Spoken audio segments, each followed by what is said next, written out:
Puis on se disait juste avant qu'on soit on que j'allais en profiter pour poser toutes les questions que j'ai envie de poser. Alors, on a un plan de match, mais là, on va l'oublier pour le moment. Et puis, moi, je vais en profiter pour mieux comprendre ton œuvre. Là, j'ai OK. Emmanuel. C'est un moment privilégié. OK. Il est coincé. Pour une heure à peu près. Ouais. Et puis, non, sérieusement, j'ai déjà fait une visite d'atelier chez toi, j'ai vu ton œuvre, on s'est croisés souvent. Je relisais des choses que tu avais dites, je revoyais des peintures que tu avais faites. On en a 2 au Musée des Beaux-Arts de Montréal. J'ai vu celle à la Galerie Hugues Charbonneau ici. Je l'ai vue jeudi soir de l'ouverture, puis je me suis dit,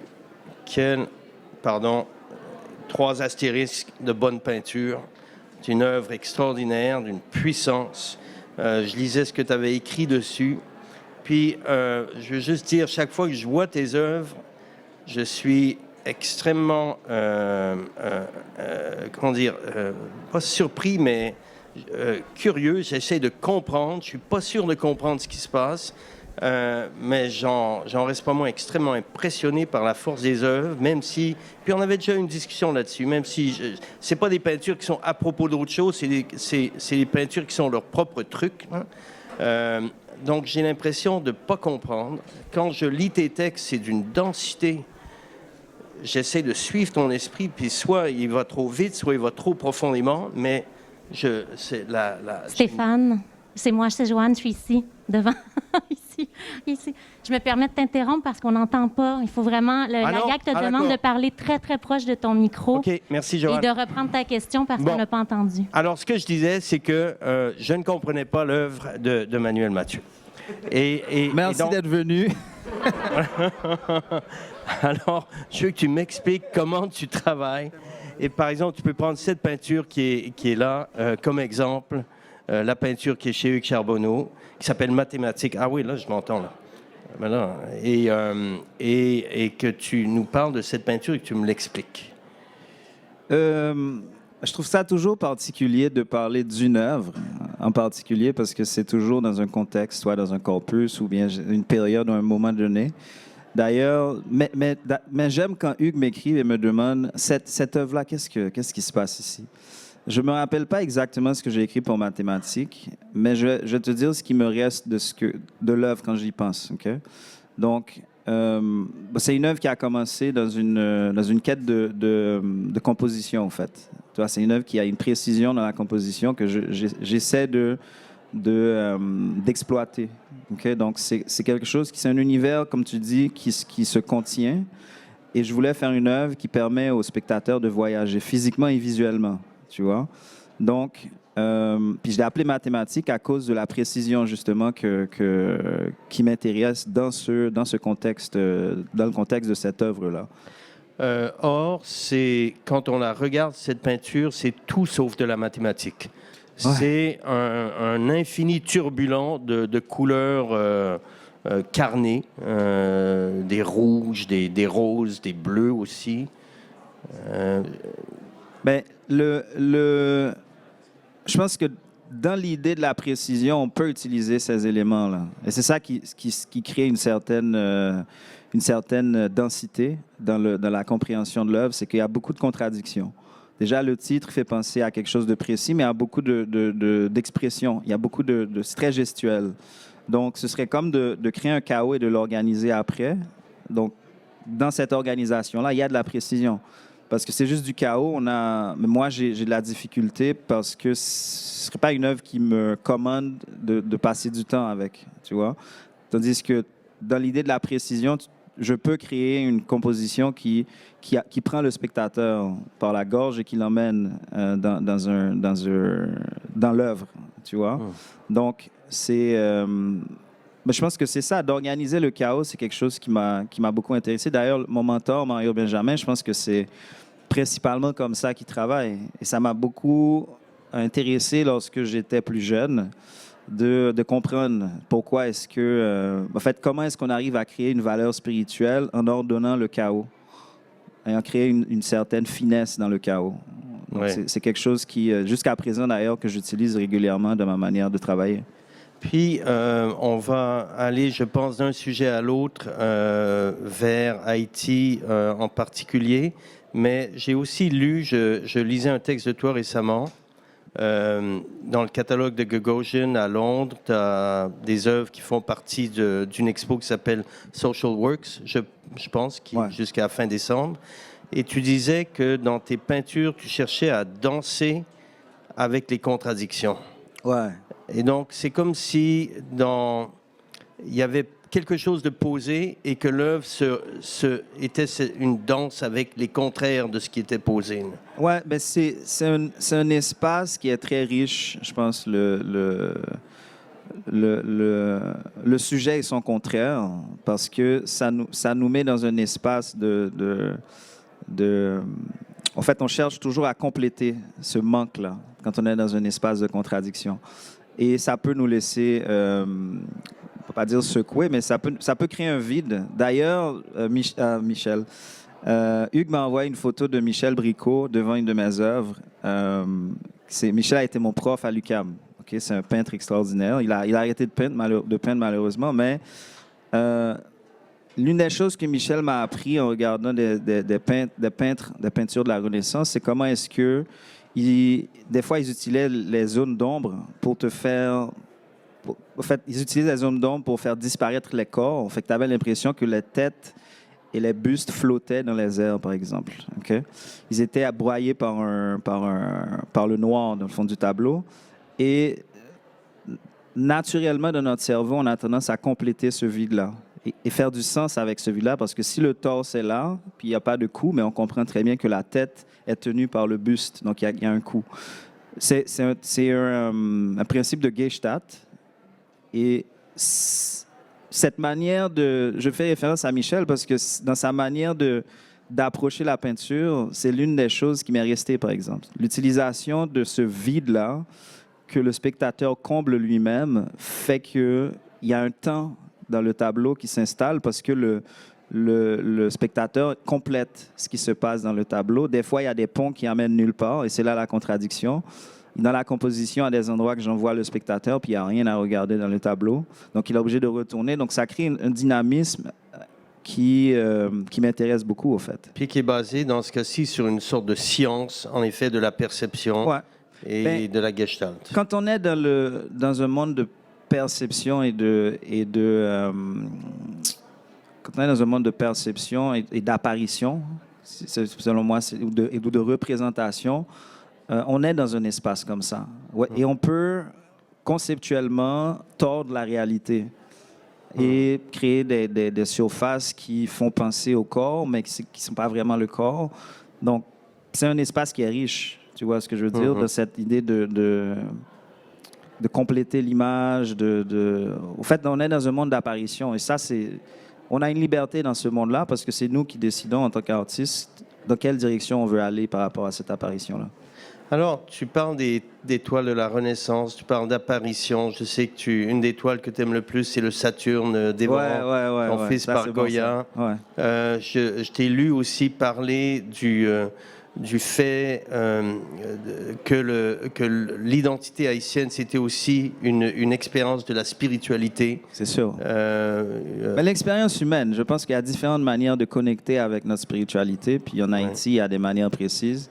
Mais chaque endroit où on est dans le monde, on a des affinités qui nous connectent à une certaine spiritualité, c'est sûr. Oui.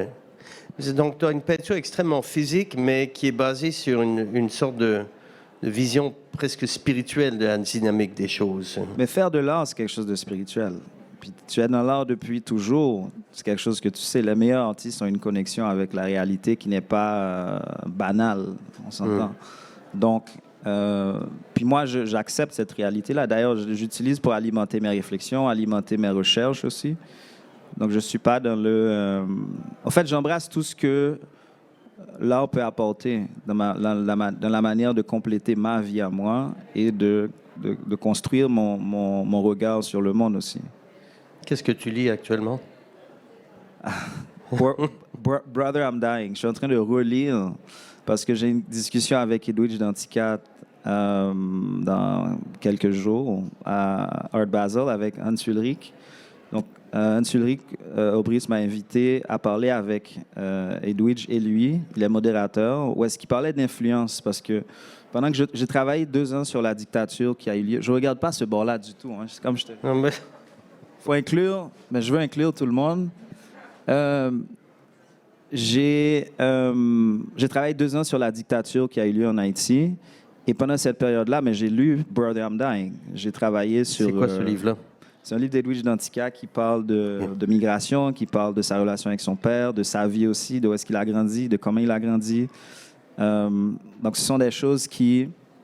j'ai lu ce livre-là, j'ai beaucoup aimé, et j'ai fait un tableau qui s'appelait Brother I'm Dying. Et j'étais à Londres pendant il y a quelques semaines et j'ai rencontré Hans Ulrich, puis on discutait parce qu'il a monté une expo de Hervé Télémac au Serpentine. Ah, okay. Donc on a parlé d'Hervé, je lui ai montré mon travail, il était très content de le découvrir, puis je lui ai parlé d'Edwidge, puis il a dit OK, puis je pense qu'on a la même manière de fonctionner. On a un cerveau qui marche à 10 000 à l'heure. Puis quand on a eu une rencontre de 40 minutes, c'était comme tac, tac, tac, tac, tac, tac, tac. Lui, il est rapide. Ah ouais, mais c'est ça que je te dis. Moi, j'aime ça parce que c'est comme, tu sais, il dit des trucs, je sors des trucs, puis je lui montre des œuvres. Puis moi, j'ai une production quand même assez importante. Donc, en fait, ce que je lui ai dit, c'est que je pensais avec ma peinture. Donc, quand j'ai des idées, je peux lui montrer des choses où est-ce que je suis passé dans ma peinture avec ces idées-là. Et puis, je reviens à cette visite que j'avais faite il y a quelques années à ton atelier. Puis, souvent, on voit les artistes s'embourber dans une voie qui est celle que leur œuvre doit être à propos de quelque chose. Ouais. Et chez toi, on ne sent pas ça. C'est à la fois rassurant et désorientant parce que, justement, on n'a pas un sujet auquel se raccrocher. On a une peinture qui est des fois figurative, des fois abstraite, qui est toujours très, très riche physiquement. Mais quand on te lit, on sait que tu es animé de préoccupations sur l'état du monde, sur l'histoire d'Haïti, sur la spiritualité. Oui, mais je me donne la liberté d'embrasser certains sujets et de peindre parce que je veux développer mon langage aussi. Donc, parce que moi, je ne suis pas de l'école d'artistes qui disent, ou mais de personnes qui disent, si je pense à de l'amour, je vais pouvoir plus facilement peindre l'amour. Je ne pense pas que mes préoccupations font leur chemin dans mon travail seulement à travers ma volonté. Okay? Parce que je ne pense pas que c'est cohérent de penser qu'on peut appliquer de la connaissance à un objet. Okay? C'est pas impossible, mais ce ne sera pas un objet qui nous transcende. On s'entend parce que ce serait quelque chose qu'on connaît. Puis moi, je suis intéressé par ce que je ne connais pas. Je suis intéressé par gratter une surface et de découvrir quelque chose qui est en dessous de cette surface-là. Et chaque œuvre est l'occasion d'une découverte. Donc. Oui, l'occasion d'une découverte. Puis je travaille des fois sur une série d'œuvres. Comme quand j'ai travaillé sur la dictature, ça m'a pris 2 ans et demi à peu près. Donc j'ai une série d'œuvres. Et puis parallèlement à ça, je faisais d'autres œuvres aussi parce que je grandis aussi dans le processus. Et en grandissant, j'apporte des choses avec moi. Tu vois ce que je veux dire? Donc j'ai travaillé là-dessus. J'ai travaillé sur un accident que j'ai eu. J'ai travaillé sur la spiritualité aussi. Et l'œuvre qui est chez Gagogène, d'ailleurs, quand Antoine m'a approché pour travailler sur le projet, mais il parlait de social work, puis moi, ce qui m'a intéressé là-dedans, c'était pas de montrer dans mon travail que je fais du social work. Ce que je fais, je vais pas étaler ce que je fais ici, mais je fais ça. Mais ce qui m'intéressait, c'était de toucher quelque chose qui incite les gens à s'investir socialement. Et il y a eu le meurtre du président en Haïti. Puis je me suis dit que ça anime, ça enclenche certaines choses chez des personnes qui peuvent les inciter à vouloir un changement. Pour moi, ça fait partie du social work aussi. Tu vois, c'est quoi le noyau qui inciterait quelqu'un à faire quelque chose et à s'investir pour une cause ou quelque chose comme ça? Et j'ai pensé à Saturne, justement. C'est là que Saturne... Parce que je connaissais Saturne depuis longtemps. Je veux dire, depuis 15 ans, j'ai découvert Saturne qui mangeait son fils, Goya. Puis là, j'ai fait le lien. Puis je me suis dit, OK, je vais utiliser cette œuvre comme structure pour bâtir une œuvre. Puis j'en ai fait 2, au fait, en utilisant Là, est-ce qu'il y a une dimension d'allégorie politique, forcément? C'est sûr. Il y avait une question d'ailleurs, j'ai une expo présentement en Chine qui s'appelle Son of Voodoo. Et il y a un journaliste qui m'a posé la question par rapport à l'allégorie politique et comment est-ce que j'utilisais l'abstraction pour parler d'allégorie politique et c'était quoi le lien. Puis je lui ai répondu que c'était une très grosse question parce que c'est une question qui est pour moi à la base de réfléchir comment est-ce qu'une œuvre peut porter de la politique. Comment est-ce qu'une œuvre peut s'inscrire dans le temps ou dans l'histoire et quel rôle que moi j'ai à jouer dans sa création, tu vois. Et j'ai pas de réponse pour ça parce que c'est pas une question oh tu fais ça ou tu fais pas ça ou tu vois mais je pense que c'est une question que quand on est dans un contexte où on fait des choses et on laisse des traces en arrière de nous, que ce soit ce qu'on accomplit ou notre travail, que ce qu'on accomplit dans la vie des gens ou dans notre travail, mais on a un impact. On se pose ces questions-là, inévitablement, mais on ne sait pas jusqu'où elles peuvent aller, jusqu'où ces impacts-là peuvent aller. Donc, la politique m'intéresse maintenant. Comment, à travers mon travail, je peux catalyser certaines choses dans une société ou dans un peuple. Puis ça, ce n'est pas une question facile. Avant qu'on parle de ta filiation avec certains artistes américains de notre époque, quels sont les autres peintres que tu regardes? En ce moment? Oui. Bonne question. Qu'est-ce que j'ai regardé récemment? Mais je regarde tout le temps, moi, déjà. Je suis toujours dans le... Mais est-ce qu'il y en a qui t'accrochent davantage? Évidemment, quand je vois une œuvre comme ça, je pense à Soutine, mais c'est tellement facile de penser à ça que ça doit être autre chose. Ben, j'ai un ami que j'aime beaucoup qui s'appelle Thomas Issa, qui est un artiste haïtien d'ailleurs que j'aime beaucoup, qui est borderline, il fait du pointillisme, mais il y a quelque chose de très envoûtant dans son travail. Donc lui, j'ai beaucoup aimé. Mais j'étais à New York il n'y a pas longtemps, donc j'ai regardé... Il y a une artiste peintre qui est présentement au Whitney. Elle s'appelle Janet... je vais la chercher pendant que je suis là parce que... Non, parce que moi, j'aimerais tellement pas qu'on dise « Oh, je connais un artiste haïtien et que je sais pas comment il s'appelle. » Fait que je vais trouver son nom. Le museum. Mais c'est incroyable. Ah oui. Incroyable. Ouais, ça s'en vient. Mais c'est sérieux, c'est incroyable. Ils mettent Jasper Jones, puis ils la mettent pas. C'est pas sérieux. Non, man. Non. On peut tenter de la trouver en arrière en attendant, puis vous pouvez poursuivre l'échange. Bonne idée. Puis quand vous la trouvez, vous pouvez dire son nom, crier son nom fort. Excellent. Et mais c'est incroyable ce qu'elle fait. Ouais. D'ailleurs, je suis allé chercher son livre, il n'y en avait plus. Et l'expo a commencé au Serpentine. C'est une artiste américaine. Incroyable. Je suis allé là-bas, j'étais comme sur le cul, man. C'était comme incroyable. Je me suis dit, on devrait donner plus de place parce que ce qu'elle fait... Moi, déjà, je ne crois pas en la figuration. Je ne suis pas quelqu'un qui... Donc, lorsque je vois une artiste qui est capable d'amener... En fait, de toucher notre humanité à travers cette combinaison de cette manière de peindre, pour moi, c'était comme... il faut lui donner... Ben moi, je pense pas... Je crois pas en la figuration parce que dans le processus de créer une œuvre, peut-être qu'on arrive à reproduire la réalité identique, mais on est toujours dans le concept de cette réalité-là. Donc, c'est une expérience conceptuelle, donc c'est une expérience abstraite, tu vois, pour moi. Donc, on peut argumenter là-dessus, mais c'est comme ça que moi, je perçois ça. Donc, à cause de ça, et au fait, de le percevoir comme ça, d'ailleurs, ça me permet d'aller plus loin dans mes représentations parce que lorsque je représente quelque chose, je peux déformer le concept de cette chose-là. C'est comme quand je pense à une chaise, mais je peux repenser conceptuellement ce qu'une chaise est, puis me dire que...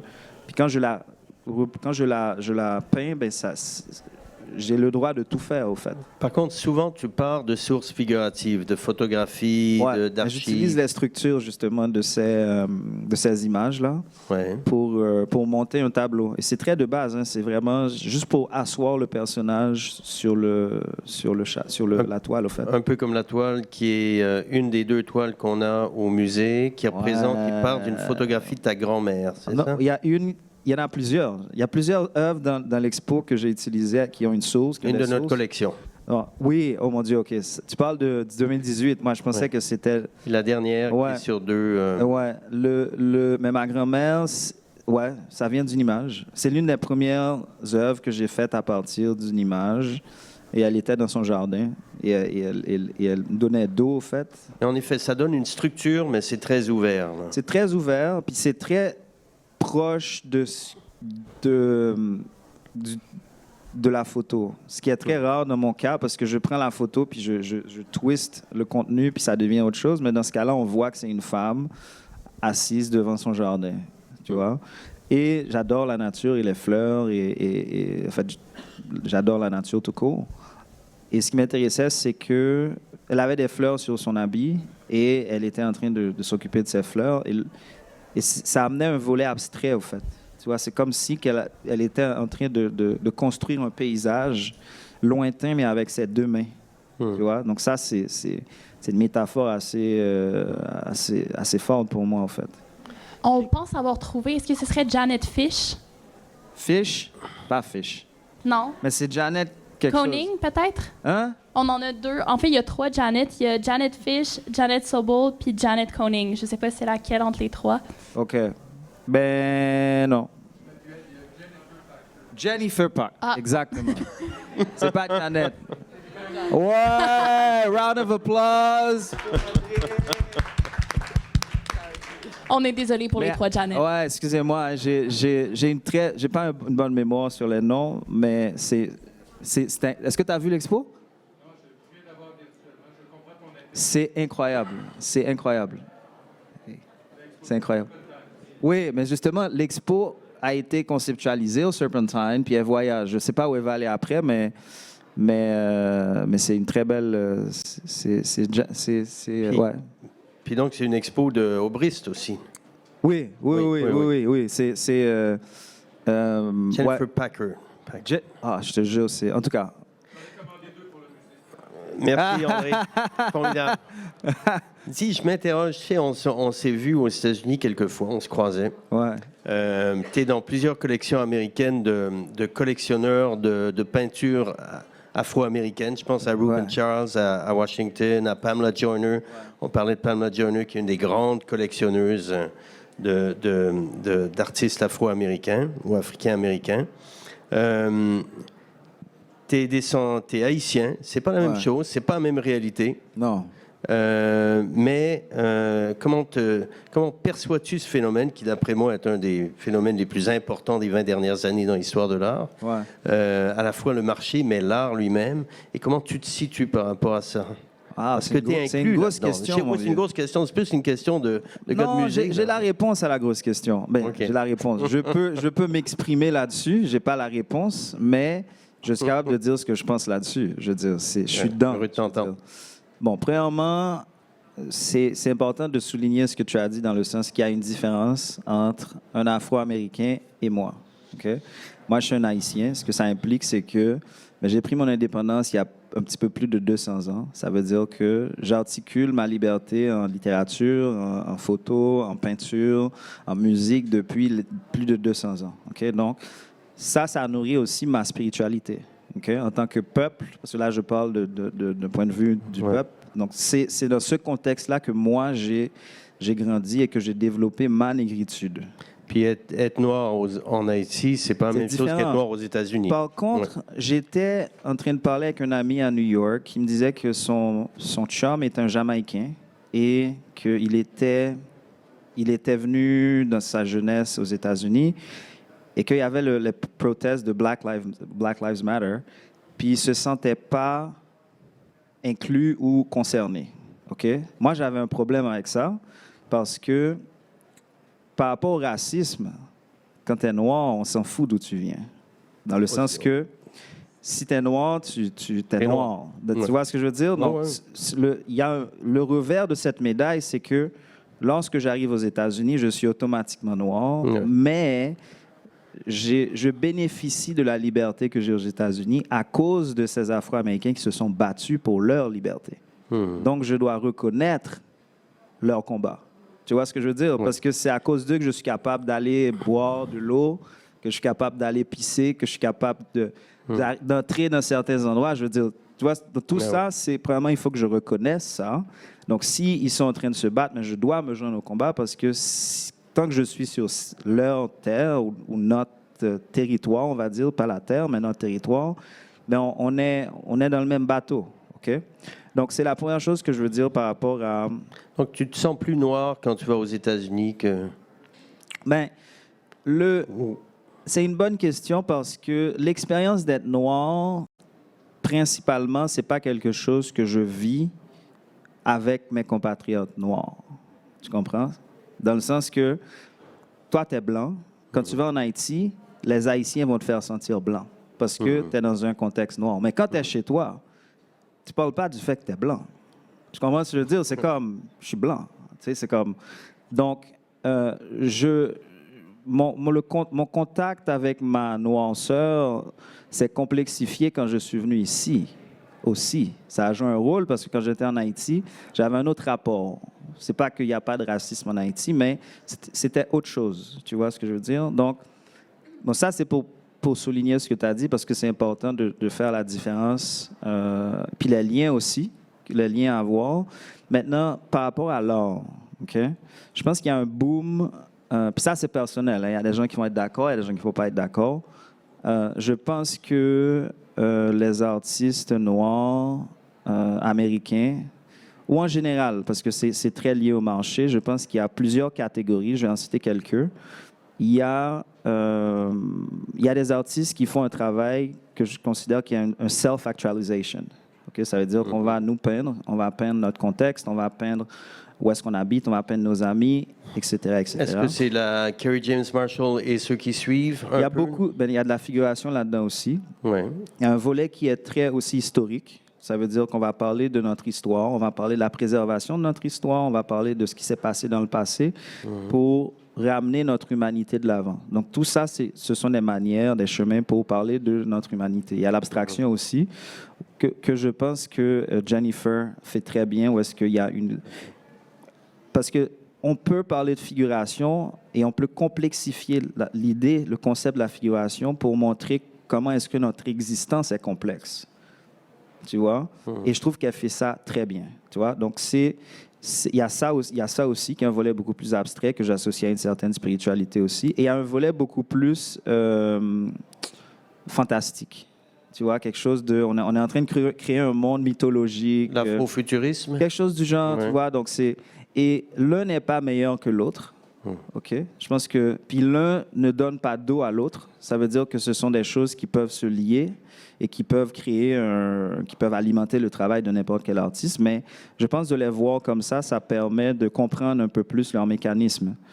Maintenant, ce que je veux dire par rapport à ça, c'est que il y a un aspect économique autour de cette ascension d'artistes noirs. Et c'est je pense que le public qui absorbe ce type d'art-là est beaucoup plus à l'aise de faire face à la figuration. C'est moins confrontant parce que le fait d'avoir un artiste, la peinture d'un corps noir chez soi, c'est comme une manière de dire que, pour moi, hein, on s'entend, parce que je ne veux pas juger les gens qui achètent ce genre de peinture, mais c'est une manière de regarder mon humanité, mais pas nécessairement de s'engager là-dedans. Tu vois, ce que je pense que l'abstraction peut faire d'une autre manière, ou bien la mythologie peut faire d'une autre manière, parce que ça te force à t'engager, ou bien à rentrer en relation avec ma complexité. Et dès que tu rentres en relation avec ma complexité et ma spiritualité, tu te rapproches de mon humanité beaucoup plus. Selon moi, tu vois. Donc tout ça, ce sont mes réflexions. Tu vois ce que je veux dire? C'est pas parce que je suis allé chez plusieurs collectionneurs qui collectionnent de l'art afro-américain. C'est souvent très figuratif. c'est souvent effectivement l'actualisation d'une condition afro-américaine. C'est plus facile à absorber. C'est de la peinture qui est à propos de quelque chose. Ouais. C'est rarement une expérience là, abstraite, là, totalement indépendante de ces considérations. Ouais, mais je pense que il y a aussi le danger, le revers de la médaille de ce que je dis aussi, c'est que c'est pas l'un n'annule pas l'autre, parce que c'est le même combat. Je pense qu'il y a différentes manières de se rendre, il y a différents chemins pour aller au même endroit. C'est juste je pense qu'il faut avoir de la place pour ces différentes manières de voir, parce que c'est ça qui alimente. Si on a une compréhension de ma complexité, donc on comprend la figuration, ou du moins le corps noir, différemment. Tu vois?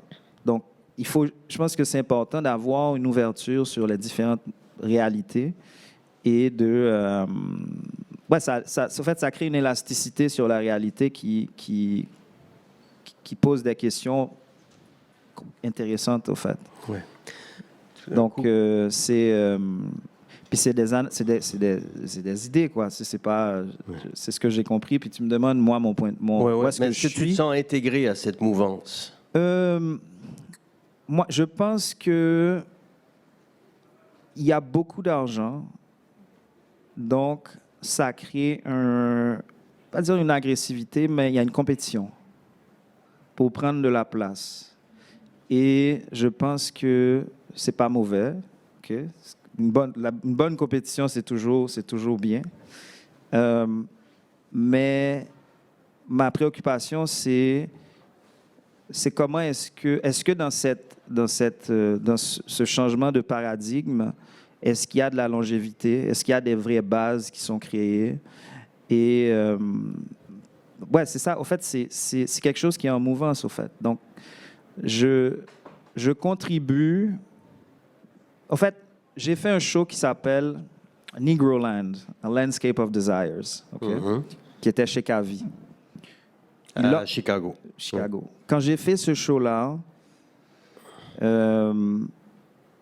j'étais un peu mal à l'aise de parler de négritude, parce que c'est pas quelque chose que j'ai jamais vraiment embrassé dans mon travail, parce que c'est pas quelque chose qui est assez loin de moi que je sens la nécessité de regarder et d'analyser, tu vois. C'est quelque chose qui est intrinsèque.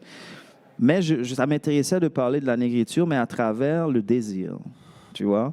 Donc, la manière que moi j'approche ça, et il y avait des pièces figuratives ou des références figuratives, si on veut. La manière que ça m'intéressait de parler de ça, c'était de passer par pas seulement une self-actualisation de mon corps, mais de mes émotions. C'est le cheminement émotionnel que je fais et la complexité que je peux expérimenter à travers le désir. Et comment est-ce que je peux être perçu à travers ce désir-là aussi. Donc, moi, c'est comme ça que j'ai approché ça. Et pas parce que j'avais la nécessité de le faire, mais parce que le désir en lui-même m'intéressait. Donc, je me suis dit, OK, je vais l'approcher comme ça. Et selon moi, ça rajoute quelque chose à la conversation, qui n'est pas juste de voir un corps noir, mais c'est de dire, qu'est-ce qui anime ce corps-là? Sexuellement, émotionnellement. Et comment est-ce que la peinture peut alimenter cette réalité-là? Et laisser des traces aussi, tu vois, dans cette découverte-là. Tu vois ce que je veux dire? Oui, puis je relisais récemment Romain Gary, Chien blanc. Ça se passe en 68 aux États-Unis, puis il adopte un chien, berger allemand, et qui est très, très doux, jusqu'à ce qu'un noir se présente. Et là, le chien veut le tuer. Et il apprend que c'était le chien d'un policier de l'Alabama qui était dressé pour attaquer les Noirs. Ouais. Mais il y a toutes sortes de remarques extrêmement pénétrantes dans ce livre-là, mais une où il dit, aux États-Unis, parce qu'il fait l'aller-retour entre la France et les États-Unis, chaque fois que j'arrive, c'est en dedans de 5 minutes, avec un ami noir, la conversation tombe inévitablement sur la question de la couleur de la peau. Ouais. Puis j'aime t'entendre dire, Haïti, 200 ans déjà, où un peuple exprime sa liberté, la développe, vit dans sa négritude de façon naturelle, n'a pas besoin d'en parler puisqu'elle s'exprime. Et ça, je pense, c'est une différence assez fondamentale avec ce qu'on observe souvent. Oui, je suis d'accord, mais c'est important d'en parler quand même. Oui. Tu vois ce que je veux dire? C'est pas réglé. Non, Tu vois ce que je veux loin dire? C'est pas d'être comme, réglé. ouais, c'est correct, là. C'est comme, tu sais, c'est comme, non, c'est pas correct, là. Tu vois ce que je veux dire? Parce que, oui, mais en Haïti, il y a une structure de pouvoir. Et on a beaucoup de problèmes en ce moment, d'ailleurs. Mais la réalité, c'est que quel que soit où je vais dans le monde, on va dire aux États-Unis pour rester, mais je peux me faire tuer ou tabasser par la police. Puis that's it, là, tu comprends? C'est comme, fait que c'est un problème. Je veux dire, pour tout le monde. Je voulais pas avoir l'air de nier le problème, là. Non. Je suis pas en train de dire que tu le nies, mais ce que je veux dire, c'est que c'est malheureusement quelque chose qui est toujours très présent. J'aimerais, oui, je t'entends bien, puis ça m'amène à un des sujets qu'on voulait aborder. Là, on va rentrer dans la bienvenue. Là, maintenant, on va commencer dans la discussion de rayonnement et d'inclusion. Après 40 minutes de diversion. Ouais, ça, hein, c'est comme...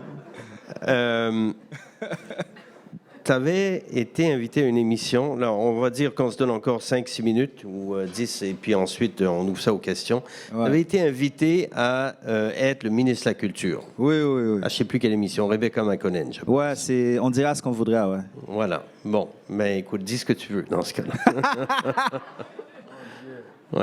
Ben, c'était important pour moi. D'ailleurs, j'ai harcelé un peu Marie pour le mettre sur la page Facebook. Je ne suis pas sur Facebook, fait que je ne sais pas, mais le mettre accessible parce que j'ai beaucoup parlé le fait de l'émission, c'est qu'on me donnait le micro et on me disait que j'étais ministre de la Culture pendant, je sais pas moi. C'est 7 ou 9 minutes. Ouais, quelque chose du genre. Oui.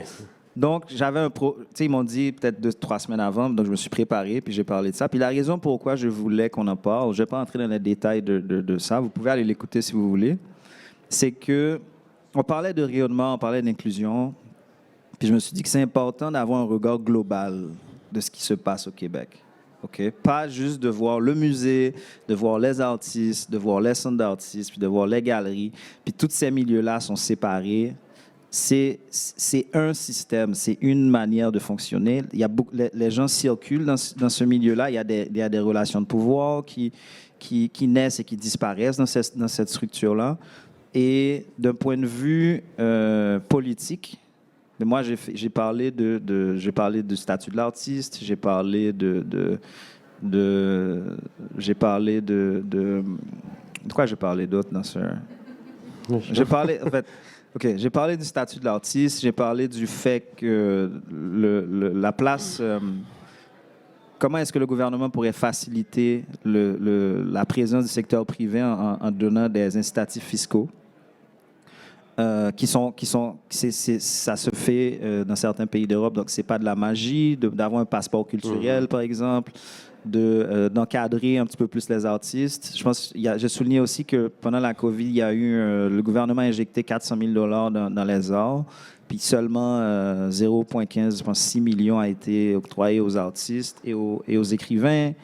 Donc, j'ai souligné ça. J'ai parlé aussi de la souveraineté aussi, parce que c'est quelque chose de la culture aussi, c'est quelque chose qui parle de souveraineté. J'ai parlé de motoneige, j'ai parlé de beaucoup de choses parce que ça aussi, ça fait partie de la culture québécoise.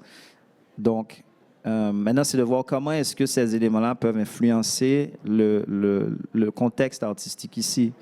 Donc, mais je voulais, en fait, c'était de garder ce regard global, au fait, parce que trop souvent, on frappe à un endroit, puis on oublie que c'est la raison que c'est comme ça, mais c'est parce que 3 niveaux plus bas ou plus haut, mais il y a quelque chose qui s'est passé. Puis il faut qu'on parle de ça pour arriver à ça. Peux-tu nous parler, parce que je ne suis pas sûr que les gens ici sont au courant de ton initiative, qui est assez rare et exceptionnelle, au Musée des Beaux-Arts, avant que j'arrive. Donc, je le dis parce que j'ai absolument rien à voir là-dedans. Je ne vais pas prendre de crédit pour cette initiative.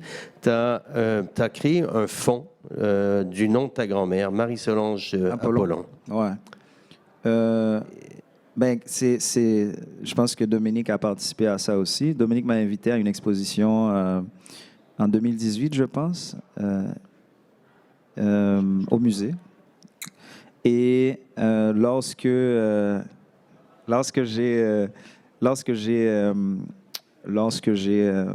exposé, etc., puis le musée a acheté une de mes œuvres.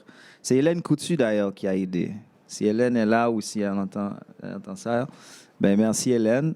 Donc Hélène Coutu a acheté l'œuvre. En achetant l'œuvre, je suis devenu le premier artiste afro-canadien, haïtien-canadien à entrer dans la collection du musée. Donc j'ai été surpris et je me suis dit, OK, ben, je veux utiliser l'argent de l'œuvre pour faire un fonds pour les artistes non ou sous-représentés dans la collection du musée. Donc, j'ai fait le fonds, j'ai trouvé des personnes qui ont participé, qui ont investi, qui ont contribué. Puis l'idée, c'est que c'est important, c'est que c'est pas mon fonds, OK? Tout souvent, on dit c'est le mon fonds. Je veux dire, le seul lien qu'il y a entre le fonds et moi, c'est le nom de ma grand-mère, OK? Pour le reste, c'est un fonds pour notre société qui s'assure qu'il y a certaines personnes qui ont une place dans l'imaginaire collectif de la société. C'est ça le but du fonds, là. Donc, c'est pas mon fonds, c'est notre fonds. Et j'invite tout le monde à contribuer à ça, dans le fond. Donc, on a acheté une œuvre, mais le musée a acheté une œuvre de Leila Zeli, une œuvre d'Adam Bacenta aussi. Et là, on est en train de voir pour acheter d'autres artistes. Et j'aimerais que... Je pense que le musée, parce que c'est important, l'idée de la diversité pour le musée, puis je pense que le fonds pourrait être mieux activé. Parce que c'est un fonds qui tombe pile poil sur vos valeurs. Je pense que c'est quelque chose qui pourrait être... En fait, c'est un levier. C'est pas un levier pour moi, c'est un levier pour tout le monde, puis principalement pour le musée. Le musée peut utiliser un fonds comme ça pour rayonner à l'échelle internationale. D'ailleurs, il y a des radios américaines qui m'ont appelé pour me dire c'est quoi cette affaire. On n'entend pas parler de ça ici, c'est quoi cette affaire-là? Mais j'ai dit, mais voilà, mais le musée des Beaux-Arts de Montréal a un élément, un joyau dans ses murs qu'elle pourrait exploiter à l'échelle internationale. Mais il faut le faire. Je comprends ce que je veux dire. En le faisant croître, en augmentant le nombre d'acquisitions, en faisant des programmes autour de ça. Je veux dire, l'idée, c'est de réfléchir autour du fonds. Pas juste de l'avoir, mais de dire comment est-ce qu'on peut l'activer de manière intelligente. Et le musée va principalement bénéficier de ça. Parce que moi, dans 50 ans, je ne suis plus là. Mais dans 50 ans, si c'est bien activé, mais la philosophie, le legs du musée va être énorme. Vous comprenez ce que je veux dire? Ben, vous comprenez. Tu comprends ce que je veux dire? Si le musée en bénéficie, c'est la société dans son entier. Voilà. Ouais. Donc, pour moi, le fonds peut être activé de différentes manières. Je veux dire, on peut en parler. Mais c'est pour répondre à ta question, l'initiative, mais c'est une combinaison de personnes qui ont contribué. Tu sais, de Dominique qui m'a invité, à Hélène qui a acheté l'œuvre, puis à d'autres personnes qui m'ont conseillé dans le processus, aux donateurs qui ont contribué au fonds aussi. C'est pas juste moi, il y a beaucoup de personnes qui ont contribué dans le fonds aussi, qui croient en ces valeurs. C'est ça l'idée. L'idée, c'est que ça véhicule des valeurs, mais il faut... dans le fond, puis ce qui est intéressant, c'est dès qu'on parle du fond à certaines personnes, ils embarquent tout de suite. Comme s'ils attendaient quelque chose comme ça. Mais il faut que le musée mette ça de l'avant. Ouais. C'est juste ça que j'allais dire là-dessus. J'ai pris note. Merci beaucoup. Merci. On va apprendre la question? Bien sûr. Oui, parce que je pense qu'on a débordé. Si vous avez des questions, on a le micro ici pour qu'on puisse vous entendre aussi assez bien pour la captation. Je ne sais pas si... Parfait, j'approche.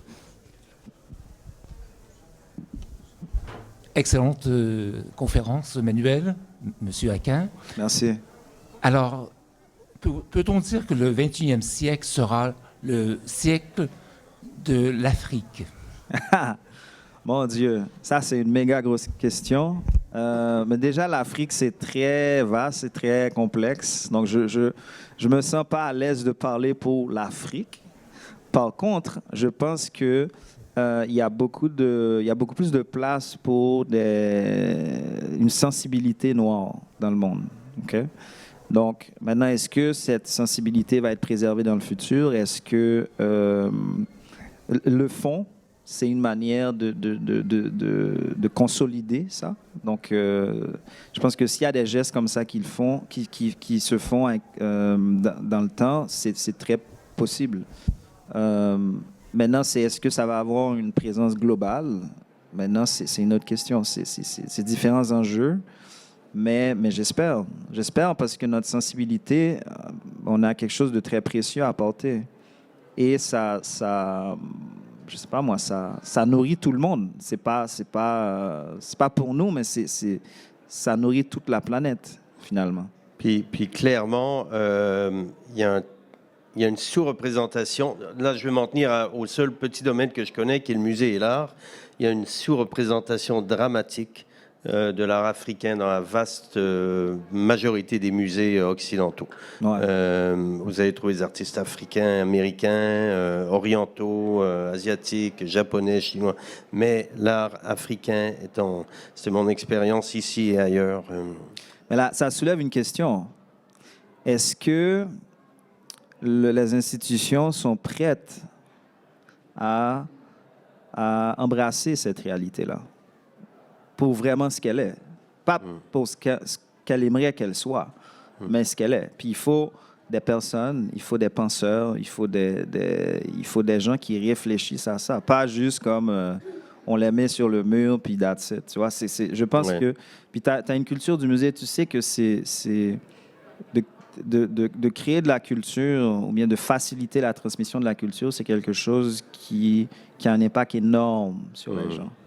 Et de bien le faire, c'est encore plus percutant. Parce que quand c'est bien fait, ça touche, mais vraiment comme profondément une société. Puis ça la change à jamais. Oui.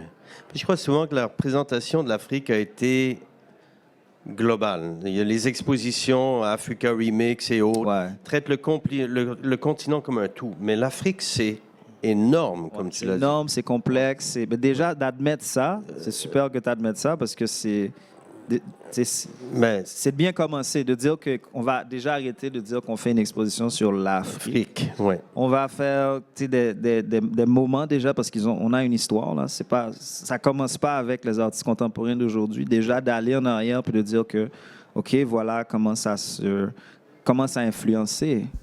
Par exemple, l'expo sur Picasso, c'est comme... Mais il y a une question d'ailleurs par rapport à cette expo. Moi, je ne l'ai pas vu.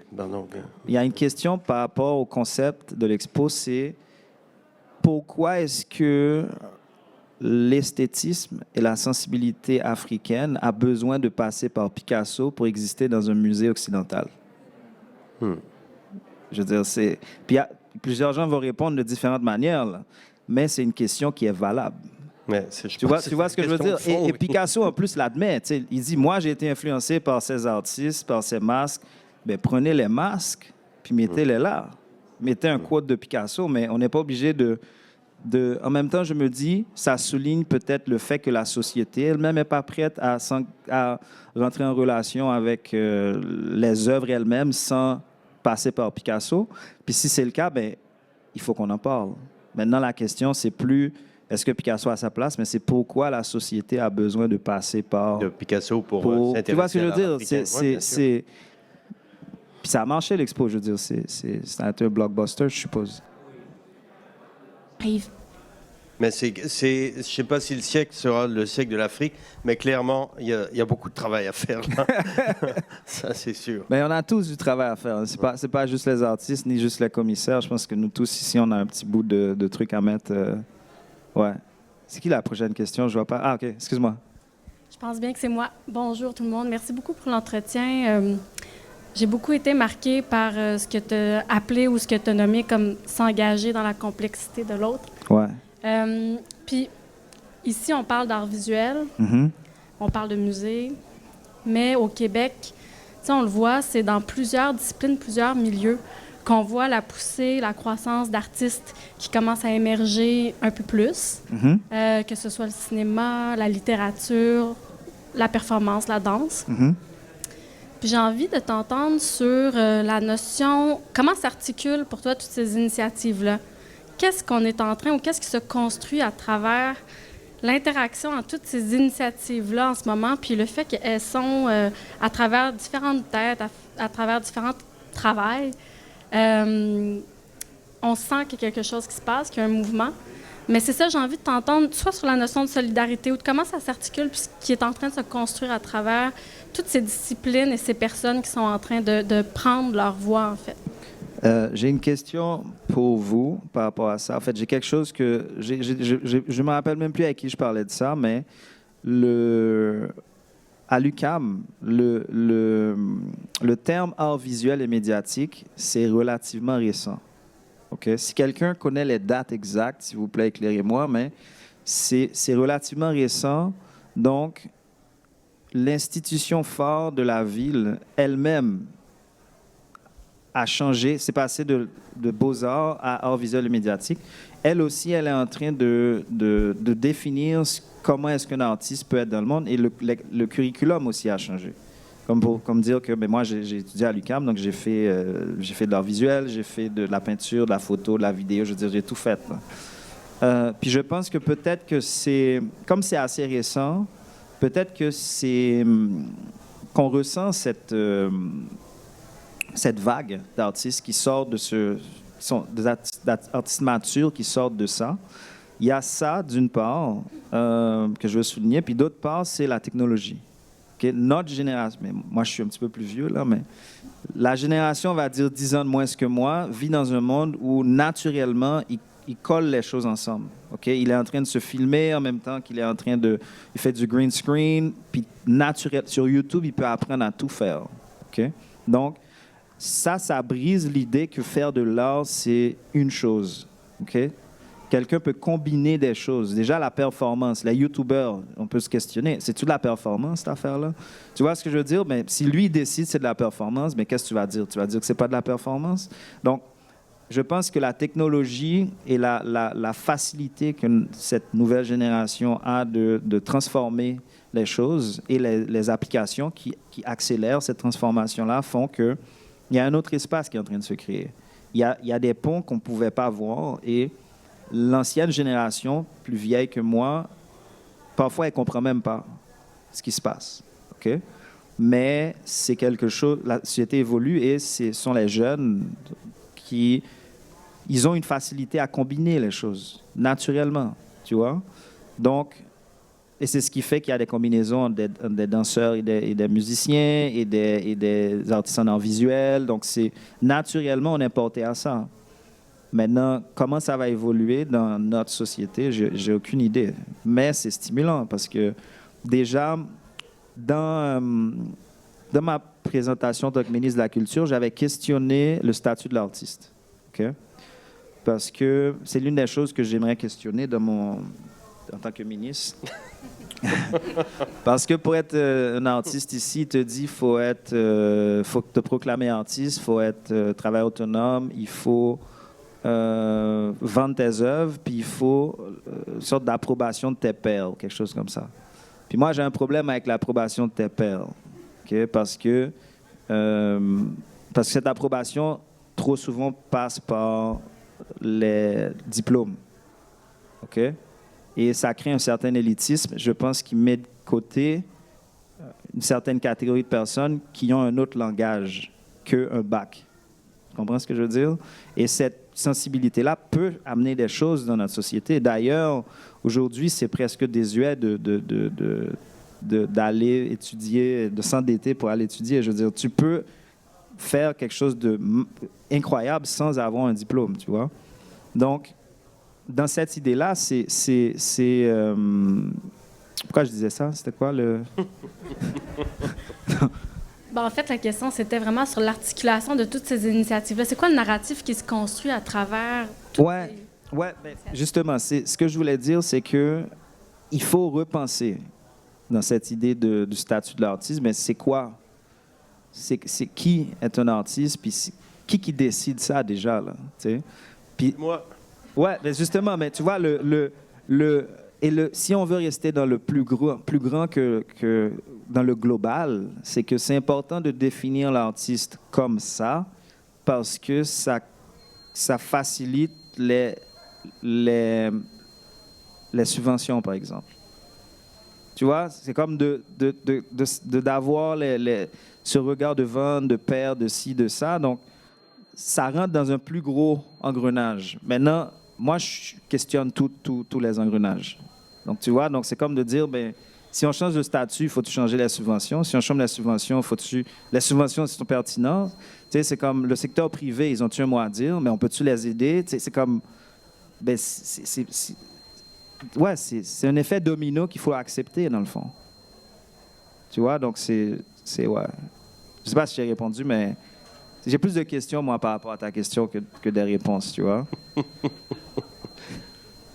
Je veux pas dire que tout est dans tout, mais c'est sûr que quand on a je dirais pas une bureaucratisation, mais une gouvernementalisation de l'aide aux artistes, on tombe dans les programmes, on tombe dans les définitions, on tombe dans les législations, les catégories, et on se bute continuellement à ça.